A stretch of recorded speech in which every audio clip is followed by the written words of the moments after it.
क्या हाल है साथियों। मैं विकास तोमर आपके अपने trustworthy channel study for civil services पे आज आपके समक्ष लेके आ गए हैं 12 मार्च का चमचमाता हुआ करंट अफेयर हिंदी इंग्लिश दोनों ही भाषाओं में। और यूपीएससी का जो एग्जामिनेशन होने वाला है ईपीएफओ के लिए बहुत ज़्यादा इंपॉर्टेंट टॉपिक्स हैं आज यहाँ पर। और अदर स्टेट पुलिस एग्जामिनेशन के लिए भी काफ़ी इंपॉर्टेंट है आपका। ठीक, और आज के जो हमारे मेन मेन टॉपिक्स हैं क्या है, वैक्सीन पासपोर्ट। देखिए क्या है यहाँ पे, पहले मैं बताता हूँ आपको कि जो भी मूलभूत बातें हैं टॉपिक से संबंधित 2 मिनट के अंदर, ताकि आप लोग को अगर उसके बाद नहीं देखना है तो मत देखिए, लेकिन इसको देख लिया तो आपको अगर सही लगता है तो आप डिटेल में देख सकते हैं। ठीक, तो वैक्सीन पासपोर्ट क्या है, अभी कई कंट्रियां क्या कर रही हैं कि अपने यहाँ एंट्री करने के लिए, ठीक, पैसेंजर्स को वैक्सीन पासपोर्ट मांग रही हैं कि आपने वैक्सीन लगवाई है कि नहीं, ये मेन बात है। इसराइल ने अभी इसको किया था, पूरे वर्ल्ड में जो है यूनिफॉर्म कोई वो नहीं बना हुआ है, इसलिए इसमें चिंता है, डब्ल्यूएचओ ने मना किया है। ठीक, ग्रामीण विकास पर संसदीय स्थायी समिति, क्या हुआ है कि रूरल डेवलपमेंट पे जो संसदीय जो है आपकी स्टैंडिंग कमेटी है उसने रिपोर्ट लाई, उसमें कहा जो आपका ओल्ड एज विडोज का, विधवाओं का और दिव्यांगजनों का जो आपका पेंशन देते हो आप, वो बहुत ही कम है आज के टाइम के अनुसार।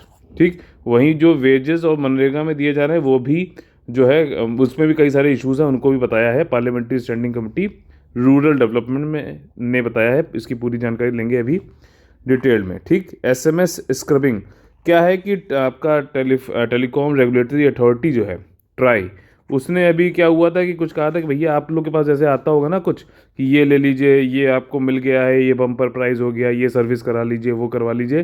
तो ये इन सबको रोकने के लिए जो है एसएमएस स्क्रबिंग एक लेके आए थे, लेकिन अभी उसमें काफ़ी प्रॉब्लम आ रही है, तो उसमें काफ़ी चेक वेक करना पड़ता है कौन भेज रहा है। तो मतलब पहले जो भी अब भेजेगा कस्टमर के पास जाने से पहले बीच में जो लोग टेलीकॉम सर्विसेज प्रोवाइड कर रहे हैं, एयरटेल, वोडाफोन, जियो, इन सबको ये सब चेक करेगा फिर इनके पास जाएगा। तो इसमें बहुत दिक्कतें आ रही थी, तो अभी 1 हफ्ते के लिए सस्पेंड कर लिया है, वही है न्यूज़ में। इसके बाद चौथा क्या है, इंडिपेंडेंट इन्वायरमेंट रेगुलेटर। अब सुप्रीम कोर्ट ने जो है सरकार को फटकार लगाई है। 2011 में हमने तुमसे बोला था, सरकार से कहा है कि एक इंडिपेंडेंट यानी कि स्वतंत्र पर्यावरण नियामक बना दो, ताकि जो भी इन्वायरमेंट क्लियरेंस होती, कोई प्रोजेक्ट लगता है, फॉरेस्ट को काटना है, कोई जो है क्लियरेंस चाहिए होगा, या फिर कोई पोल्यूशन कर रहा है तो उसको पेनल्टी लगाना है, तो एक इंडिपेंडेंट वो लगा दो ना, बना दो रेगुलेटर। अभी तक तुमने बनाया नहीं, 10 साल हो गए, क्या चक्कर है। और आखिरी में सिंथेटिक अपर्चर रडार, ये इसरो और नासा इन दोनों ने मिलकर जो है ये बना लिया है, इसको लॉन्च करेंगे जल्दी ही। अर्थ ऑब्जर्वेशन सेटेलाइट होगी ये। ठीक, उसमें देख सकेंगे कितना फॉरेस्ट है, कितना जो है बायोमास है, ये सारी चीज़ें देखेंगे। ठीक, तो ये हो गई आप लोग के लिए संक्षेप में 2 मिनट के अंतर्गत जो है सारी जो है मेन मेन बातें। और आगे बढ़ने से पहले आप लोग के लिए एक जो है इम्पॉर्टेंट हम्बल रिमाइंडर है कि ईपीएफओ और यूपीएससी 2021 ईपीएफओ 2020 का कंप्लीट पेड ग्रुप चल रहा है, जिसमें टेस्ट सीरीज कंप्लीट और आपका स्टडी मटेरियल और dedicated discussion group for 1-to-1 guidance आप ले सकते हैं। 12 मार्च यानी कि आज से यूपीएससी का चालू हो गया है। ठीक, करंट अफेयर ये पूरा पेड ग्रुप आपका ईपीएफओ का जो है 9 मार्च से चालू है। जल्द से जल्द इसको करिए, इसमें 2 महीने भी अब नहीं बचे हैं। और आप लोग को कॉल करना है इन दो नंबरों पर, 8564880530, 9696066089 पर। ठीक, हमारा पहला टॉपिक है कि वैक्सीन पासपोर्ट। अब देखिए इसमें क्या है, डब्ल्यूएचओ ने रिसेंटली कह दिया है कि भैया कोविड-19 की वैक्सीन लगी है कि नहीं लगी है, ये अगर आप अंतर्राष्ट्रीय ट्रैवल में मांग रहे हो तो यार ये ठीक नहीं है, डब्ल्यूएचओ ने ऐसे बोला है। क्योंकि एक नैतिक इसके पीछे जो है आपको सोचना चाहिए नैतिकता के अनुसार, कि कई सारे कंट्रीज़ के पास में तो है ही नहीं वैक्सीन, तो यार हम ऐसी लिमिटेशन क्यों लगा सकते हैं उनका आने जाने पे कि भैया वैक्सीन नहीं लगी तो हम उनको आने न दें। तो ये एक तरीके से गलत है। जो चीज़ आपके पास है ही नहीं, जो आपके बस में ही नहीं है, तो आप उसको कैसे उसके लिए रोक सकते हो, ये चीज़ है। अभी क्या हुआ है कि इसराइल ने पहली ऐसी कंट्री बनी थी जिसने कहा था कि अगर वैक्सीनेटेड जो है अगर नहीं हो आप, तो मतलब कुछ ही फैसिलिटी तभी आप कर सकते हो यूज़ फैसिलिटी और इवेंट का जब आप वैक्सीनेटेड हो, तो वैक्सीन पासपोर्ट आप लगाओ। अच्छा, ये नई चीज़ नहीं है वैक्सीन पासपोर्ट। वैक्सीन पासपोर्ट जो आइडिया है ये पहले से है, अफ्रीका की कंट्रियों से कई येलो फीवर के लिए, जैसे यूएस ने भी और इंडिया ने भी लगाया था। भैया यूएस येलो फीवर का भैया वैक्सीन लगा के आए हो कि नहीं आए हो, सीधे चले आए हो, ये वाली बात है। लोग मतलब अपनी कंट्रीज़ पर या उनके लोगों को सेव करने के लिए ऐसा करते हैं। ठीक, कई सारी कंट्रीज़ में जो है ये पहले से था, कोविड के आने से पहले से ये वैक्सीन पासपोर्ट चल रहा था। लेकिन अभी बात ये हो रही है, डब्ल्यूएचओ ने क्या कहा है कि भाई जब मान लीजिए कोई फला कंट्री है, ABC XYZ है, ठीक, उसके पास वैक्सीन है ही नहीं तो लगाएगा कैसे, ये वाली बात है। ठीक, ज़्यादातर वैक्सीन जो पासपोर्ट होते हैं वो डिजिटल डॉक्यूमेंट होते हैं, उसमें ये प्रूफ दिया होता है कि हाँ वैक्सीन लगी है कि नहीं लगी है कोविड-19 के लिए। वैक्सीन पासपोर्ट जो है आपका, ये डिजिटाइजिंग वैक्सीनेशन रिकॉर्ड होता है, ठीक, अक्रॉस कंट्रीज़। उसी को दिखा के आप जा सकते हो। और कई सारी कंट्रियों में देखा गया है कि अब उन्होंने चालू कर दिया है इसको एक्सेप्ट करना, वैक्सीनेशन प्रूफ जो दिया जा रहा है, ताकि उनको क्वारंटीन ना होना पड़े। जैसे चाहते हो आप किसी के यहाँ, मान लीजिए इंडिया में आए बाहर से, आप 14 दिन के लिए जो है क्वारंटाइन कर देते हैं। बहुत ही मतलब दुखदायक टाइप का है। वहाँ पे आपको कुछ करने नहीं देंगे, खाली बैठा कर रखे रहेंगे। तो ये वाली चीज़ है। और ये कॉमनली अभी क्या हो रहा है कि ये तो क्वारंटीन से आप बच तो सकते हो, लेकिन पूरी दुनिया में एक विश्वव्यापी और जो है एक्सेप्टेड जो है आपका वैक्सीन पासपोर्ट किस तरीके से बनना चाहिए, क्या चीज़ क्या गाइडलाइंस होनी चाहिए, वो नहीं बन पाई हैं। तो इसलिए काफ़ी दिक्कत हो रही है। कोई कुछ कह रहा है, कोई कुछ कह रहा है। वैक्सीन पासपोर्ट जो है इंडिया के पास में, what vaccine passport do India have, Bharat के पास कौन कौन से वैक्सीन पासपोर्ट हैं। अब इजरायली गवर्नमेंट ने और कई सारे एसोसिएशन में, जिसमें से एक ये है IATA क्या करता है, जो ये ग्लोबल ट्रेड व्यापार संस्था है जो कि एयरलाइन से संबंधित है, ठीक। तो कौन आ रहा है, पैसेंजर आ रहे हैं जा रहे हैं, ठीक, कार्गो भी आपका उसमें आता है, ठीक। तो उसमें क्या चीज़ें कैसी, मतलब क्या इन्होंने गाइडलाइंस पूरी बना दी है वैक्सीन पासपोर्ट से संबंधित, ठीक है। तो ये वाली चीज़ है। आईटा जैसे सेवरल एसोसिएशन, इजरायली गवर्नमेंट और कई सारे नॉन प्रॉफिट वाले जो इंस्टीट्यूशन है, उन्होंने भी अपने अपने वर्जन इंटरनेशनल ट्रैवल करने के लिए जो है अपने अपने वर्जन के वैक्सीन पासपोर्ट बना दिए हैं, ठीक। आईटा ट्रैवल पास करके इन्होंने बनाया है, इंटरनेशनल एयर ट्रांसपोर्ट एसोसिएशन। इन्होंने ट्रैवल पास नामक एक ऐप विकसित कर दिया है, मोबाइल ऐप है, जिसमें कि आपको ये देखना होगा, जिसमें कि मतलब जो इंडस्ट्री के स्टेक होल्डर्स हैं, एविएशन वाले, हवाई जहाज़ वाले, और जो लोग भी ट्रेवल कर रहे हैं, वो जाके यहाँ पे अपना प्रूफ दे सकते हैं वैक्सीनेशन का, और कितनी वैलिडिटी ये भी देख सकते हैं, ठीक। एक एप्लीकेशन हो गया, जैसे आपका मान लीजिए स्विगी है, स्विगी पे आप खाना ऑर्डर करते हो, ठीक, और वहाँ पे रेस्टोरेंट भी जुड़े हुए हैं, खाना ऑर्डर करने वाले जुड़े हुए हैं। यहाँ पे आके इन्होंने खाना ऑर्डर कर दिया, इन्होंने खाना प्रोवाइड कर दिया। ये वाली चीज़ें हैं, ठीक। नॉन प्रॉफिट इंस्टीट्यूशन जैसे कि कॉमन्स प्रोजेक्ट, इन्होंने कॉमन पास नाम से एक एप्लीकेशन बनाया है। इसमें भी आप पैसेंजर जो ट्रैवल कर रहा है उसका वैक्सीनेशन रिकॉर्ड देख सकते हो। जो बेनिफिट है वैक्सीन पासपोर्ट का सबसे ज़्यादा होगा आपका सैलानियों को, पर्यटन को, और आतिथ्य यानी कि हॉस्पिटैलिटी का संबंध हॉस्पिटल से नहीं होता, ध्यान रखना। हॉस्पिटैलिटी का संबंध होता है होटल से, जो सर्विसेज ये प्रोवाइड की जाती हैं, ठीक है ना। ये हॉस्पिटैलिटी, रुकना जाना, ये सारी चीज़ें हैं। और ये कोविड-19 के टाइम पे जो है सबसे ज़्यादा इन्हीं को जो है दिक्कत हुई थी। होटल वोटल सब खत्म हो गए थे, रुक गए थे मतलब। और उसके बाद जो है इंटरनेशनल एयर ट्रैवल को भी काफ़ी जो है दिक्कत हुई कोविड-19 की वजह से। तो इन सबको फ़ायदा होगा। अच्छा, आप लोग से आज का क्वेश्चन मैंने ये डाला है यहाँ पे कि वैक्सीन डिप्लोमेसी क्या है इंडिया की, ठीक, और ये किस तरीके से इंडिया की सॉफ्ट पावर को बढ़ाता है। ये छोटा सा क्वेश्चन है। मैं आपसे कहता हूँ 60 वर्ड से ज़्यादा नहीं लिखना है, 60 वर्ड से ज़्यादा नहीं लिखना है, सिर्फ काम की बातें लिखिए। अगला जो हमारा टॉपिक है, ग्रामीण विकास पर संसदीय स्थायी समिति, पार्लियामेंट्री स्टैंडिंग कमेटी और रूरल डेवलपमेंट। इसमें देखिए ये रिपोर्ट अभी इन्होंने लोकसभा में जो है दाखिल करी है। इसमें ये बताया गया है कि भैया जो नेशनल सोशल असिस्टेंस प्रोग्राम है तुम्हारा, इसमें 5 स्कीम्स आती हैं, अभी बताऊंगा। इसमें जो आप पेंशन दे रहे हो वो बहुत ही अल्प है, यानी कि बहुत ही कम है आज के टाइम के अनुसार। इसमें किसको जो पेंशन मिलती है, आपकी पुअर सीनियर सिटीज़न, जो गरीब जो है सीनियर सिटीज़न है, गरीब जो महिला विडोज़ हैं यानी कि विधवा हैं, और जो दिव्यांगजन हैं गरीब, इन सबको जो दी जाती है वो 200 से 500 रुपये पर मंथ दे रहे हो आज के टाइम पे। क्या मजाक है मतलब, ठीक। और इसमें यह है कि इन्होंने एक और चीज़ बताई कि मनरेगा जो स्कीम चल रही है उसमें जो अनएम्प्लॉयमेंट अलाउंस, ठीक, ये एक तरीके से सोशल सिक्योरिटी का वो है मेजर, कि आपने काम मांगा, 15 दिन तक आपको काम नहीं दिया गया तो आपको अनएम्प्लॉयमेंट अलाउंस दिया जाता है, ठीक, बेरोजगारी भत्ता दिया जाता है। तो इसके जो पेमेंट है और जो वेजेस का पेमेंट है, इसमें भी कई सारी डिस्पैरिटीज़ पाई गई हैं, ठीक, असमानता पाई गई है, ठीक। आप लोग से एक क्वेश्चन ये है कि मनरेगा में एक चीज़ होती है सोशल ऑडिट।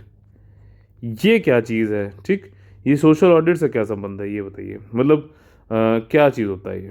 अगला जो है इसमें ये बताया गया कि इशू क्या है मनरेगा के साथ में। समझ लीजिए कि आप एक तो भैया जो फंड्स दिए जाते हैं वहीं बहुत विलम्ब के साथ आते हैं, देरी से आते हैं, और जो वेजेस दिए जा रहे हैं अलग अलग स्टेट्स में वो भी अलग है। इसलिए क्या होता है कि मान लीजिए यूपी वाला जो है उसने देखा कि इतना कम वेज है तो वो चला गया पंजाब, वो चला गया जो है आपका जो है महाराष्ट्र, या जहाँ भी ज़्यादा है वहाँ चला जाता है। तो इससे क्या हो रहा है कि लेबर का जो है काफ़ी मतलब सप्लाई में गड़बड़ हो रही है, ठीक, डिमांड सप्लाई में। उसके बाद लैक ऑफ वर्क सप्लाई भी नहीं कम है, ठीक, कार्य आपूर्ति में कमी। ये मनरेगा के परिप्रेक्ष्य में हम समझ रहे थे। अगला है कि नेशनल सोशल असिस्टेंस प्रोग्राम जो है ये एक सेंट्रली स्पॉन्सर्ड है, मतलब स्टेट्स को भी कुछ ना कुछ इसमें शेयर करना पड़ता है बर्डन। और इसमें फाइनेंशियल असिस्टेंस, वित्तीय जो है सहायता दी जाती है आपका एल्डरली। एल्डरली कौन है? 65 से ज़्यादा साल वाले हैं, विधवा और जो दिव्यांगजन है उनको सोशल पेंशन दी जाती है, सामाजिक जो है पेंशन दिया जाती है। और इसमें कौन कौन से हैं, ये कौन कौन से इसमें आते हैं, ये देखिए जो आपका नेशनल सोशल असिस्टेंस प्रोग्राम। अच्छा, पहला तो क्वेश्चन आप लोग से यही है कि किस मिनिस्ट्री के अंतर्गत आता है, बताइए। ठीक, किस मिनिस्ट्री के अंतर्गत आता है? मिनिस्ट्री ऑफ विमेन है, मिनिस्ट्री ऑफ सोशल जस्टिस है, क्या है?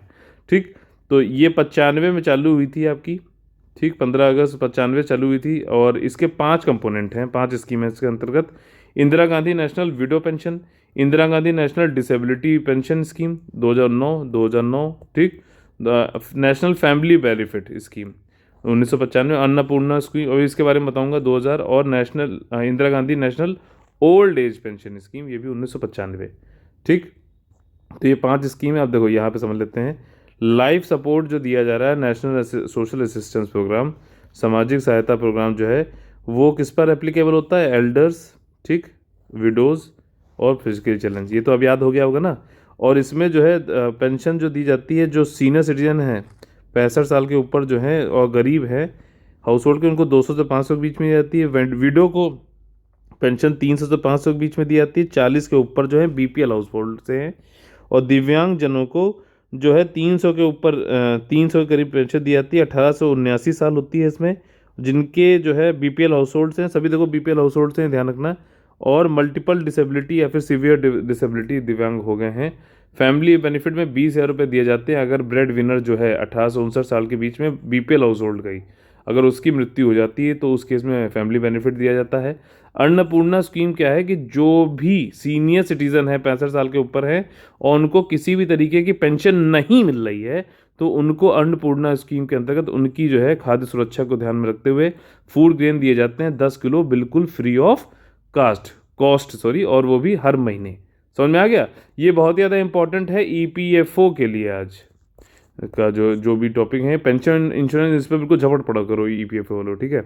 इसके बाद क्या है? SMS scrubbing. अब Telecom Regulatory Authority of India TRAI ने 8 मार्च को ये कहा कि ये जो हमने एसएमएस वाली नई स्कीम चलाई थी, ये जो होते हैं ना कई सारे कमर्शियल कॉल्स करते हैं, कमर्शियल एसएमएस करते हैं कि आप ये करा लीजिए, एसी सर्विस करा लीजिए, आरओ सर्विस करा लीजिए, ये जीत गए वो जीत गए।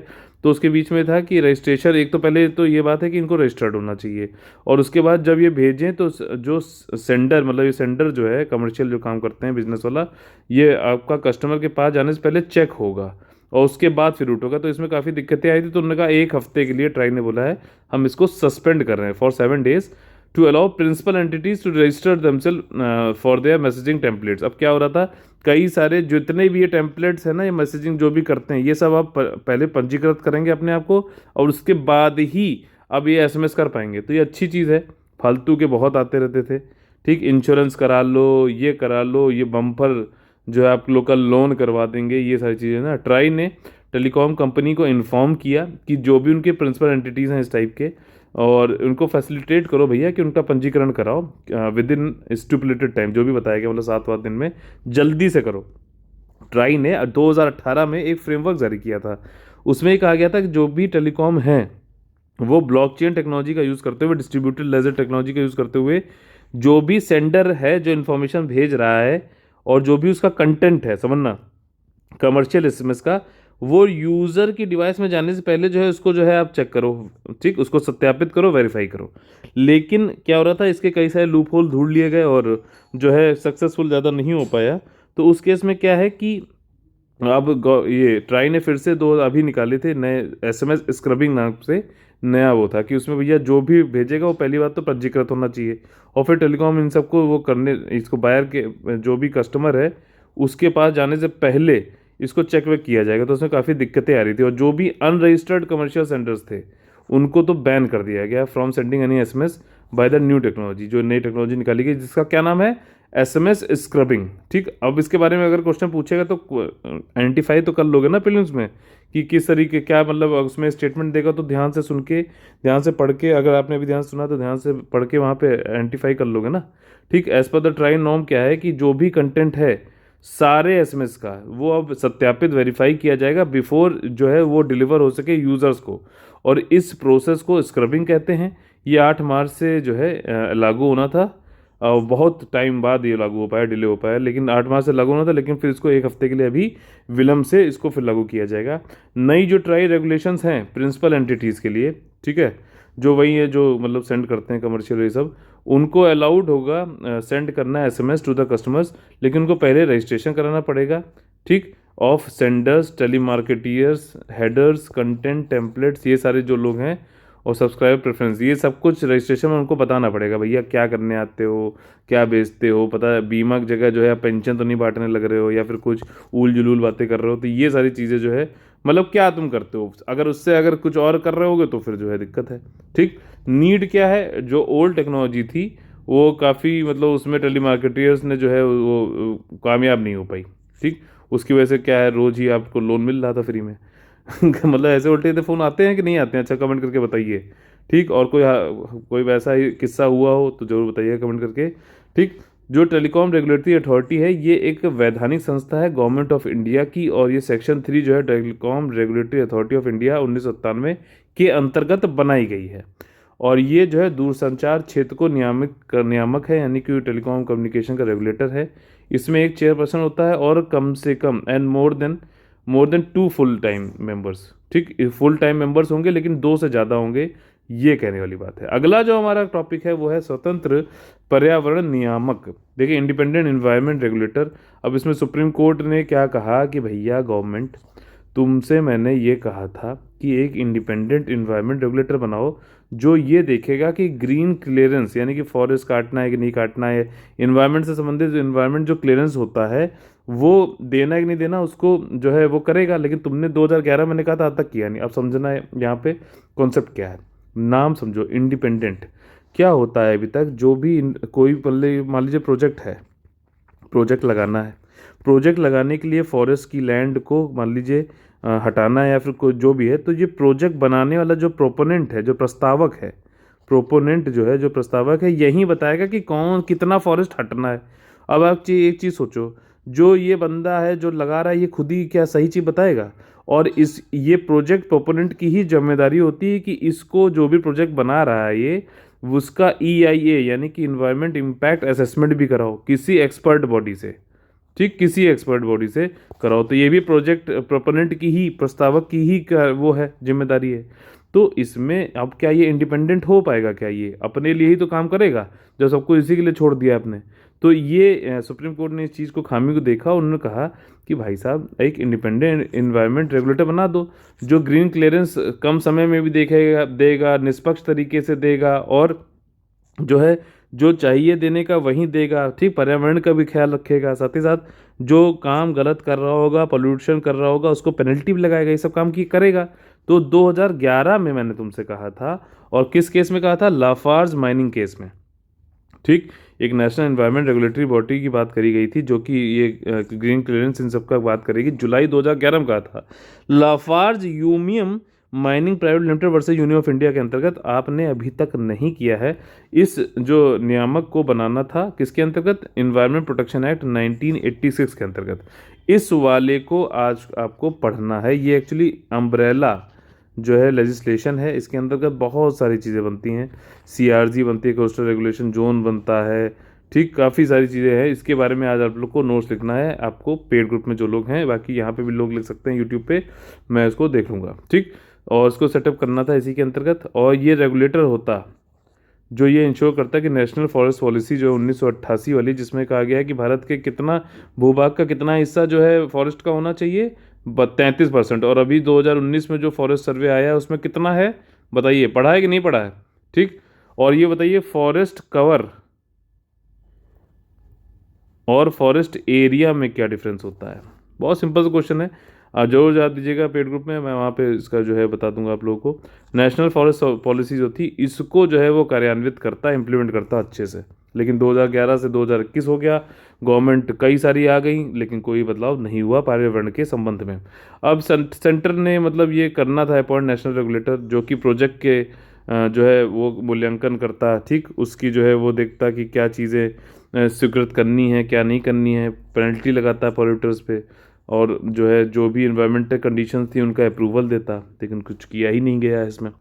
और कोर्ट ने ये भी एक्सप्लेन किया है कि इसकी नीड ये इसलिए है क्योंकि जो फॉरेस्ट एरिया है उसकी पहचान कराना भी जो प्रोजेक्ट का प्रोपोनेंट है, ठीक है ना, जो परियोजना का जो प्रस्तावक है उसी का ही काम है कि वो आइडेंटिफाई करे फॉरेस्ट एरिया को, और उसके बाद उसी का ही काम है कि वो जो है EIA कराए, जो है एक्सपर्ट बॉडी या किसी संस्था से, ठीक है, और विशेषज्ञ जो है निकाय या फिर संस्था के द्वारा EIA की आवश्यकता होती है।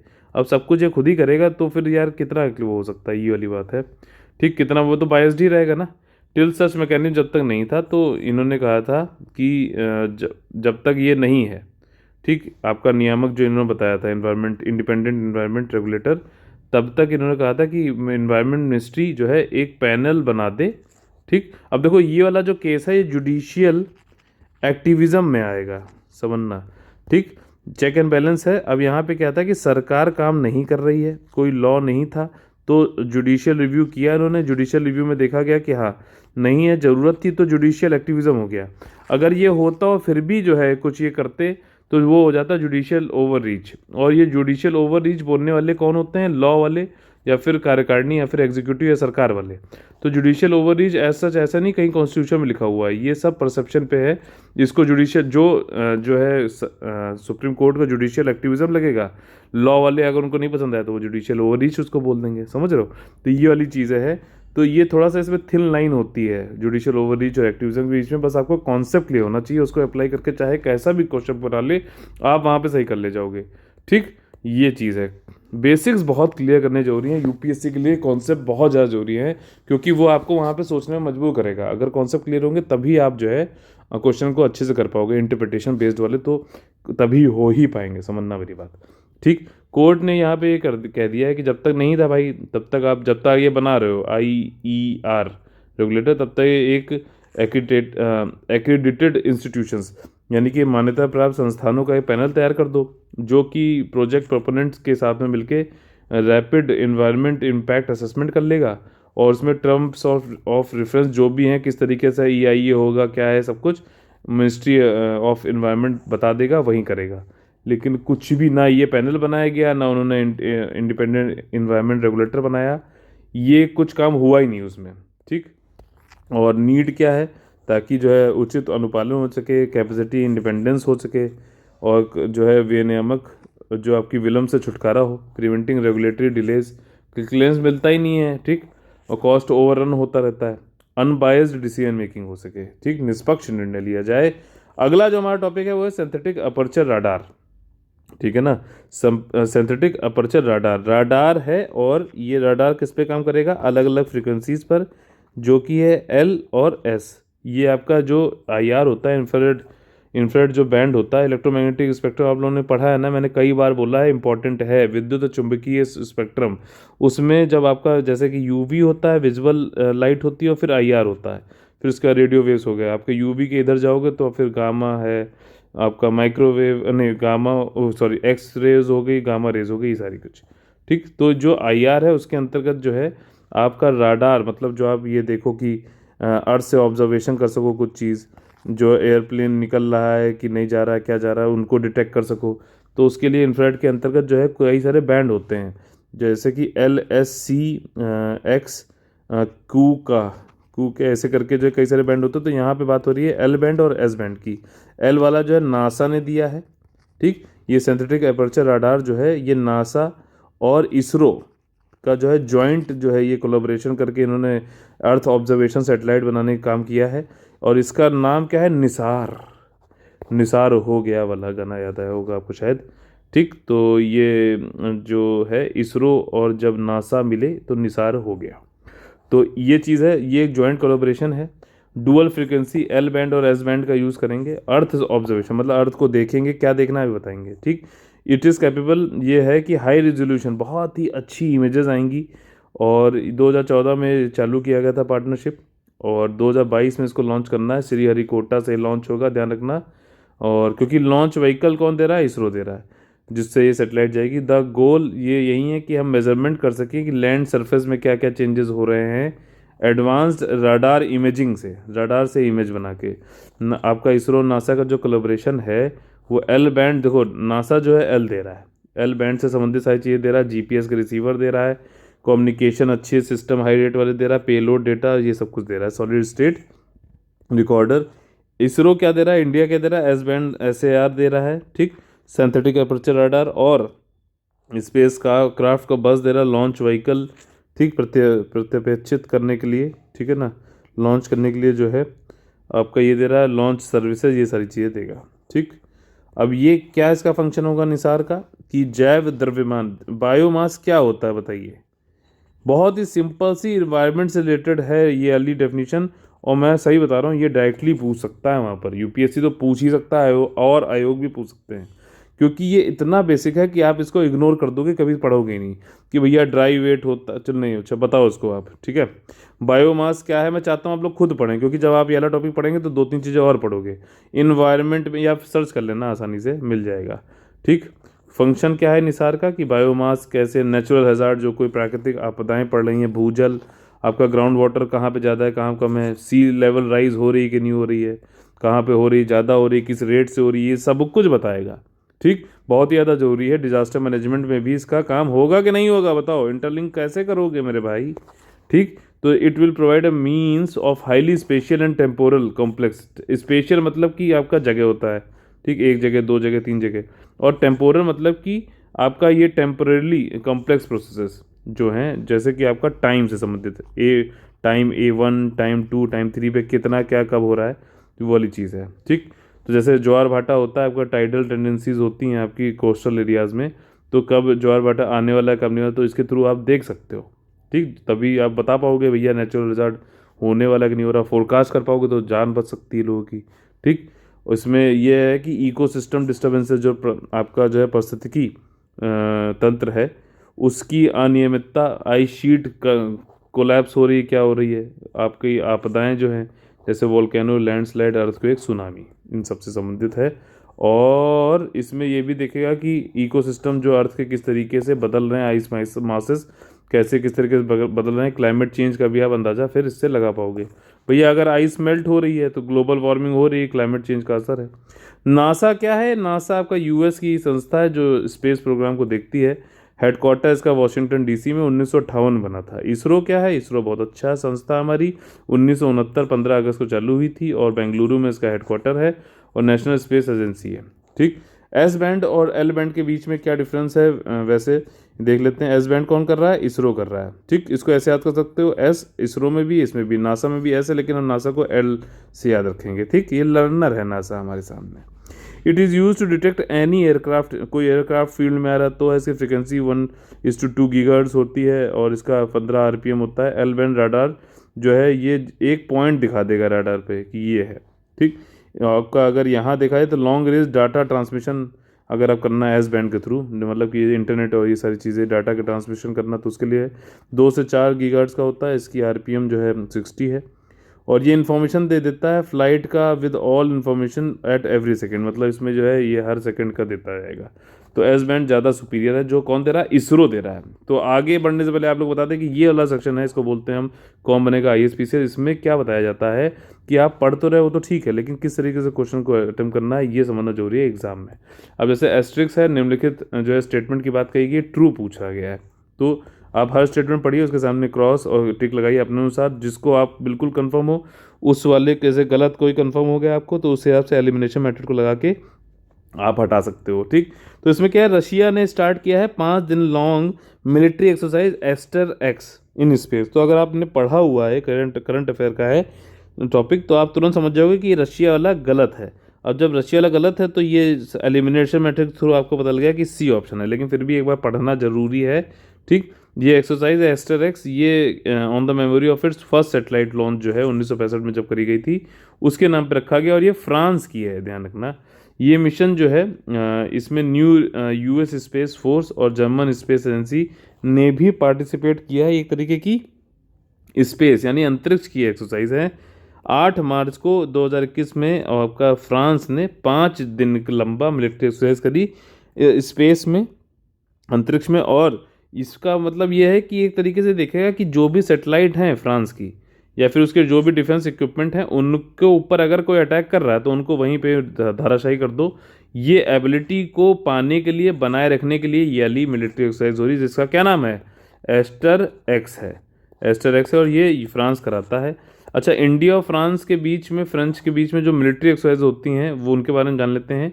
अगर आर्मी वाली होगी तो शक्ति नाम से है, एयर वाली होगी तो डेजर्ट नाइट है, और नेवल होगी तो वरुणा है। वरुणा नाम नेवल हो रहा है तो फिर ये फ्रांस की है, नेवल एक्सरसाइज है वरुणा, ठीक। एयर से डेजर्ट नाइट, और शक्ति जो है आपकी आर्मी वाली है, ठीक। अगला जो हमारा क्वेश्चन है वो है एक्सीलरेटर बेंगलुरु। ये जो है ईपीएफओ के लिए बहुत ज़्यादा इंपॉर्टेंट क्वेश्चन है आपका, तो आप लोग इसको देख सकते हैं। ईपीएफओ में के लिए क्या क्यों है समझ सकते हैं। देखिए यहाँ पे कर्नाटका ने लॉन्च किया एक्सीलरेटर बेंगलुरु इनिशिएटिव।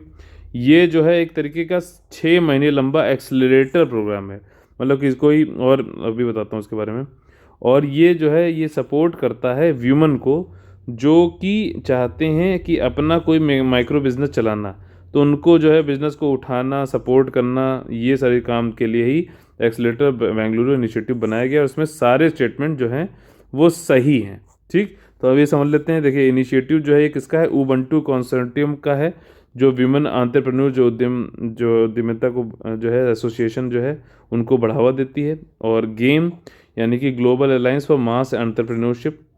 और इसके बाद जो है आपका federation of Karnataka chambers of commerce and industry, FICCI की तरह से जो है कर्नाटका का जो है, तो FKCCI हो जाएगा। और ये चाहते हैं कि 50,000 वीमेन लेड एंटरप्राइजेस बनाया जाए, उद्यम बनाया जाए, ताकि जो है एक वीमेन एंटरप्रेन्योरशिप का पूरा जो है सिस्टम बना के वीमेन का सशक्तिकरण हो सके। क्या नाम है इसका, एक्सीलरेटर बेंगलुरु, ठीक। तो आप लोग के लिए जो है आज यही है हमारे पास बहुत ही बढ़िया कंटेंट। ईपीएफओ सभी state PC examination with value addition question मैंने कई सारे पूछे हैं।